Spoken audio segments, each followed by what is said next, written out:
so this video should be pretty short today. There isn't too many big updates, and also sorry for any background noise. There is some construction going on near my house, so and they've been going like all day, so I'm just going to go ahead and record this now. So first of all, this update here that I'm standing right next to, this Noticeboard, this tells you all your stash units for clue scrolls. You can like build little stashes and put the items in there for emote clues. So I should have pretty much everything filled. This tells you what you have filled, what you have built, and all that kind of stuff. So yeah, I think I have everything. Oh, I guess I'm missing some elite. They must have added those, or else the list I used while doing this wasn't complete. But anyway, yeah, it tells you what you have built and what you have stashed, so that's pretty nice. And then also another little update today is this little notification thing for drops, which is pretty nice. You can filter your boss kill counts. I'm going to keep that on. I like seeing, like when I get a rare drop, what it's at. Then also the loot drop notifications. I have mine set off right now. I'm probably going to turn it on though. So the first time you go to turn it on, you can set a value. So I'll just put 100k. So any drop that's worth 100k or more, I think that it bases that off of the GE value. So anything worth 100k or more based off the GE value it'll tell you down in the chat that you received that drop and that what it's worth. And then also moving on to the next update, last man standing quality of life updates, as well as a high stakes week coming up. So the changes in last man standing, it's now possible to enter casual games with only 24 people in the lobby. And the Dragon Warhammer has been added to the loot chest drop table, and Dragon Claws have been added to the bloodier key drop table.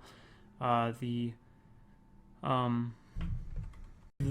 that are interested in the high stakes weekend for last man standing, that's where you have a 1 mil buy-in. That is happening Friday midday GMT until Monday. You'll be able to participate. So I'm assuming that's this Friday, so tomorrow, from when I'm making this video, the 4th of November, from midday until Monday. So if you like last man standing, like to make tons of money if you're really good at it, have some fun there this weekend. So anyway, on to the other updates. Here at the Wintertod, you can now trade in the Pyromancer gear, the Bruma Torch, Uncharged Tome of Fire into this person and get rolls on the drop table. So just trade them in here. I think for each piece of armor or the torch or any of those items I just said, you get 1 roll on the drop table. Like basically one of those crates, you get one of those. And if you trade in a full set of the Pyromancer gear, you get 5 rolls. It classifies a full set as the hood, top, legs, and boots, so only 4 pieces. So you basically get 1 free roll for that.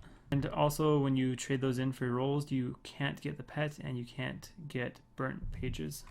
So in other news, Deadman Season 3 has finished, and it is now possible to take Pyromancer equipment to Antrana. Purdue has been moved to a more convenient location in PvP and Bounty Hunter worlds. So I'm in a Bounty Hunter world. There he is right there.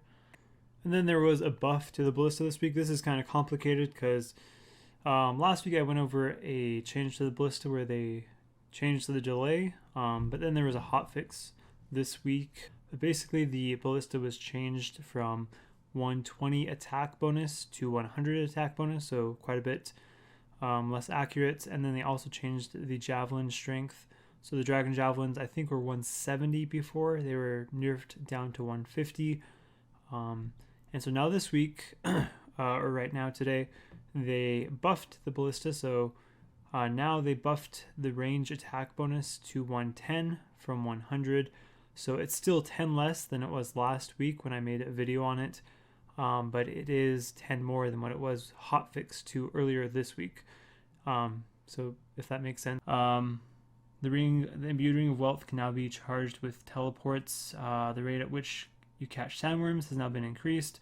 The flax keeper will now exchange sorted flax for sorted bowstrings instead of giving free flax for the Kandaren achievement diary rewards.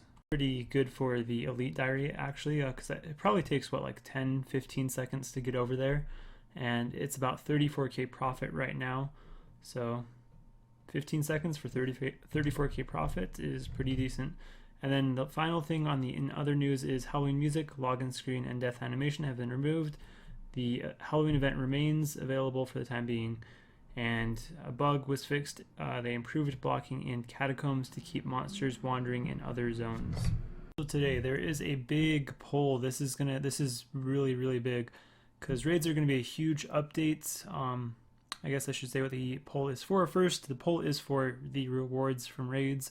Raids are going to be a massive update to the game. It's going to be very game changing what happens with this poll. So this poll is really important. So if you haven't voted, it'd be really good to vote. It's really important. I'm not going to say what to vote for, but just get out there and vote for what you think would be best for the game. Right now, there has been 20,000 people that voted, so a very small portion of the old school community for such a very large update that is very game changing. So I hope you guys all get out there and vote, and that is it for this video. Thanks for watching, and see you next time.